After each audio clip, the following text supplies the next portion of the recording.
Special প্রত্যেক নবীকে একটা করে দোয়া দিয়েছেন আল্লাহ তাআলা, তার পার্সোনাল। এটা উম্মতের জন্য না, এটা আপনার পার্সোনাল। আপনি যেই দোয়া করবেন নিজের জন্য, আমি সেটাই করব। আল্লাহ রাসূল বলেন যে সমস্ত নবীরা সেটা দুনিয়াতে আদায় করে নিয়ে গেছে, আমি একমাত্র সেই নবী উম্মতের কাঙ্গালি, যেটা আমি আখিরাতের জন্য আমার উম্মতের উপকারের জন্য রেখে দিয়েছি। সুবহানাল্লাহ। সুপারিশকারী একমাত্র আল্লাহ রাসূল ছাড়া কেউ থাকবে না।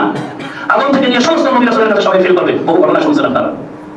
আল্লাহ রাসূল তখন বলবেন, যখন শুনবেন এই দাম শহীদ করা দিন, রক্তমাখা দিন, তাইফের ময়দানে রক্তমাখা দিন, কাফের মুশরিকের নির্যাতিত দিন, যে কষ্ট করে খায়া না খায়া দিন মাস ধরে তার ঘরে চলে যায় নাই।